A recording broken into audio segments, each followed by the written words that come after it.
ओवीस kitchen या recipe चॅनलमध्ये तुमचे स्वागत आहे। तर आज आपण मिक्सरच्या भांड्यामध्ये चक्क गव्हाचं पीठ टाकून अतिशय भन्नाट असा पदार्थ करणार आहोत। प्रत्येकाने थंडीमध्ये हा पदार्थ केलाच पाहिजे आणि मी तरी थंडी चालू झाल्या हा पदार्थ नक्कीच करते, कारण की खायला सुद्धा अगदी अप्रतिम लागतो, घरातल्या साहित्यांमध्ये तयार होतो आणि पौष्टिक सुद्धा आहे। त्यामुळे नक्कीच प्रत्येकाने हा पदार्थ केलाच पाहिजे।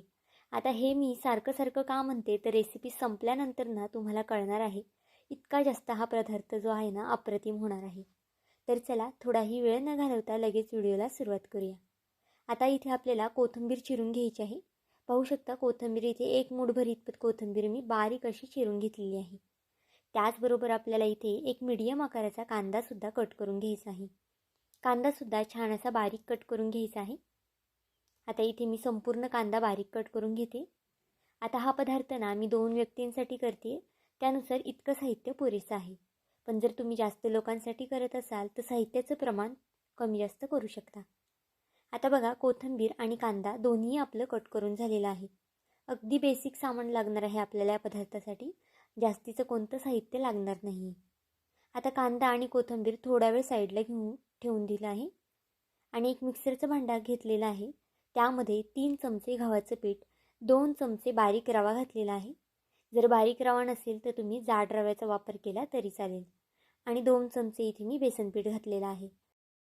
बघा हे प्रमाण जर तुम्ही व्यवस्थित घेतलं तर तुमचा हा पदार्थ अगदी परफेक्ट होणार आहे। आता इथे मी अर्ध लिंबू घेतलेला आहे। आता पूर्ण अर्ध लिंबू सुद्धा लागणार नाही आपल्याला। लिंबाला जर कमी रस असेल तर तुम्ही अर्ध लिंबू घेतलं तरी चालेल, पण इथे बघा लिंबाला भरपूर असा रस आहे, त्यामुळे मी अर्ध्यामधून सुद्धा थोडंसं लिंबू कट करून घेतलेलं आहे। आता हे संपूर्ण लिंबू आपल्याला यामध्ये पिळून घ्यायचं आहे। पाहू शकता सगळं लिंबू आपण यामध्ये पिळून घेतलेलं आहे। लिंबामध्ये जर बी असेल तर ती सेपरेट काढा। जर यामध्ये बी पडली तर मग आपला पदार्थ कडू व्हायची शक्यता आहे। 2 ते 3 लसणाच्या पाकळ्या घातल्या आहेत सोलून। एक हिरवी मिरची घातलेली आहे। मिरचीचं प्रमाण तुम्ही इथे तुमच्या आवडीनुसार कमी किंवा जास्त करू शकता। आता हे आपल्याला पाणी टाकून छान बारीक असं वाटून घ्यायचं आहे। पाहू शकता पाणी लागेल असं घालायचं आहे आपल्याला, एकदम सुद्धा पाणी ओतू नका। अगदी या पद्धतीने बघा बॅटर झालं पाहिजे। जर तुम्ही एकदम पाणी ओतलं तर बॅटर पातळ होऊ शकतं, त्यामुळे एकदम पाणी ओतू नका। आणि जर चुकून तुमचं बॅटर थोडंफार पातळ झालंच की यामध्ये तुम्ही अजून एखादा चमचा गव्हाचं पीठ घातलं तरी चालेल। पाहू शकता बॅटरची कन्सिस्टन्सी जी आहे ती अशा पद्धतीने आहे, जास्त पातळ सुद्धा नाही आणि जास्त घट्ट सुद्धा नाही। आता बॅटर आपलं तयार करून झालेलं आहे। आता हे बॅटर एखाद्या बाउलमध्ये काढून घ्यायचं आहे। व्हिडिओ इथपर्यंत पाहिलाच आहे आणि थोडा जरी आवडला असेल तर नक्कीच व्हिडिओला एक लाईक आणि एक सबस्क्राईब करून घ्या, कारण की तुमचं एक लाईक एक सबस्क्राईब हे नवीन यूट्यूबरसाठी खूप जास्त मोलाचं असतं। तसाच माझा हा व्हिडिओ तुम्ही कोणत्या देशातून शहरातून पाहत आहात हे सुद्धा मला कमेंट करून सांगायला विसरू नका। आता इथे बाउलमध्ये पीठ एका साईडला काढून ठेवलेलं आहे। आता इथे आपण चटणी करतोय। ही चटणी करणं खरं तर ऑप्शनल आहे, तुम्हाला जर आवडत असेल याबरोबर चटणी करायला तर तुम्ही करू शकता, किंवा मग स्किप केली तरीसुद्धा चालेल। पण या चटणीची चव आहे ती अगदी अप्रतिम लागते, त्यामुळे एकदा नक्कीच करून पहा। मूठभर मी इथे पुदिना घेतलेला आहे। पुदिना आपल्याला स्वच्छ असा धुवून घ्यायचा आहे। जितका पुदिना घ्याल तितकीच मूठभर आपल्याला कोथिंबीर घ्यायची आहे।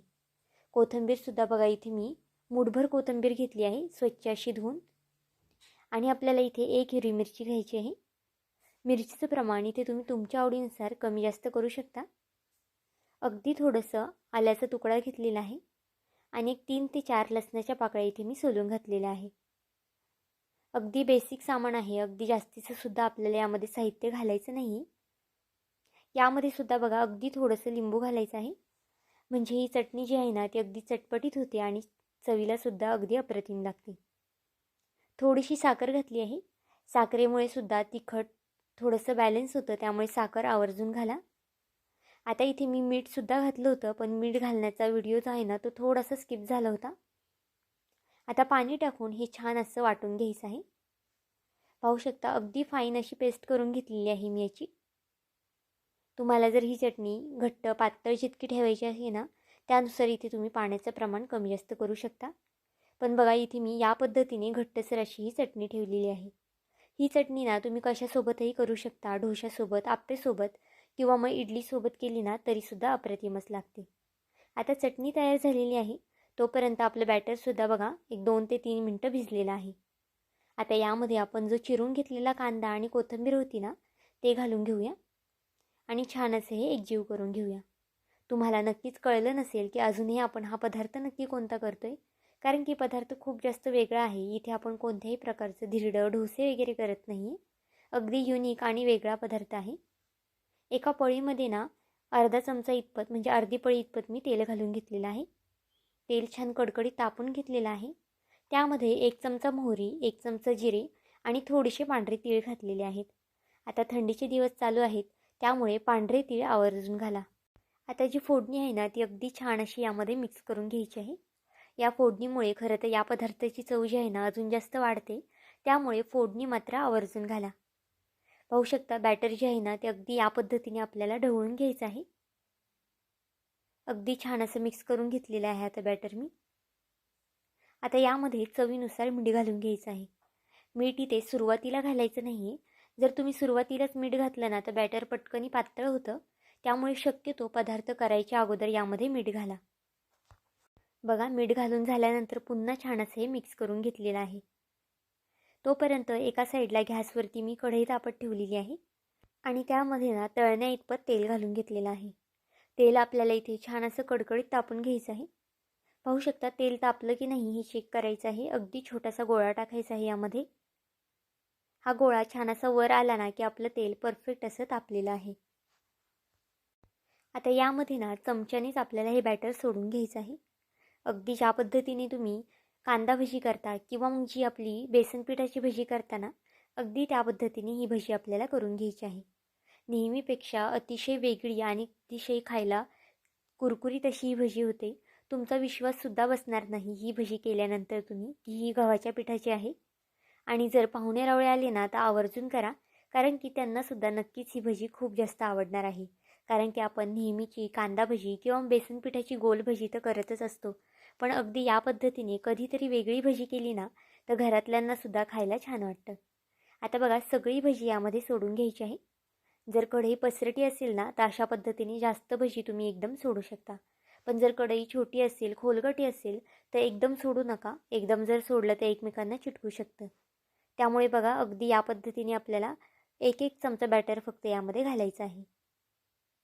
आता बाकीची भजी मी नंतर सोडते. आणि ही भजी बघा मी अजिबातच हलवली वगैरे नव्हती आणि आपोआपच भजी वरनं अशा पद्धतीने तरंगून आलेली आहे.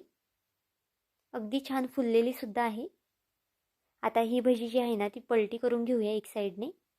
पाहू शकता खालच्या साईडने छान असा गोल्डन रंग आलेला आहे. अशीच गोल्डन रंग येईस्तोपर्यंत, बदामी रंग येईस्तोपर्यंत ही भजी आपल्याला फ्राय करून घ्यायची आहे. कोणीच म्हणणार नाही की ही आपण गव्हाच्या पिठाची भजी केलेली आहे, कारण की खायला ना अगदी वेगळी लागते, चवीला अगदी अप्रतिम लागते. त्यामुळे नक्कीच एकदा करून पहा. तुम्ही ही रेसिपी पाहिल्यानंतर लगेच म्हटलं तरी ही रेसिपी करू शकता, कारण की तुमच्या घरामध्ये जे साहित्य अवेलेबल आहे ना त्यामध्येच आपली ही कुरकुरीत अशी भजी तयार होते. आता एक 3 ते 4 मिनटं लागतात भजी तळण्यासाठी. बघा सुरुवातीपेक्षा भजीचे जे बुडबुडे आहेत ना म्हणजे तेलाचे, ते बऱ्यापैकी आता कमी झालेले आहेत. म्हणजेच आपली भजी छान अशी तळून झालेली आहे. आणि रंगसुद्धा तुम्ही पाहू शकता छान गोल्डन असा रंग आलेला आहे. असा रंग आला की भजी आपल्याला तेलामधून काढून घ्यायची आहे. पाहू शकता वरणच अगदी छान कुरकुरीत क्रिस्पी अशी ही भजी दिसत आहे. आता याच पद्धतीने दुसरीसुद्धा बॅच मी सोडून घेते बघा. ही भजी करताना ना थोडीशी जास्त करा, कारण की अगदी शिल्लकसुद्धा राहणार नाही इतकी चविष्ट ही भजी तयार होते. बघा सगळी भजी आपली तळून झालेली आहे. त्याचबरोबर आपण या भजीसोबत जी चटणी केली ना तीसुद्धा बघा तयार झालेली आहे. ही चटणी तुम्ही केली नाही ना तरीसुद्धा चालेल, कारण की नुसती खायलासुद्धा ही भजी खूप जास्त छान लागते. नक्कीच एकदा थंडीमध्ये ही गरमागरम कुरकुरीत अशी भजी करून पहा, कारण की सर्वांनाच खूप जास्त आवडणार आहे. तर आजची ही गव्हाच्या पिठाची भजीची रेसिपी तुम्हाला कशी वाटली मला हे कमेंट करून नक्की सांगा. आणि चॅनलवरती नवीन असाल तर चॅनलला एक लाईक आणि सबस्क्राईब करायला विसरू नका. पुन्हा भेटूया आपण अशाच एका नवीन व्हिडिओमध्ये. तोपर्यंत बाय.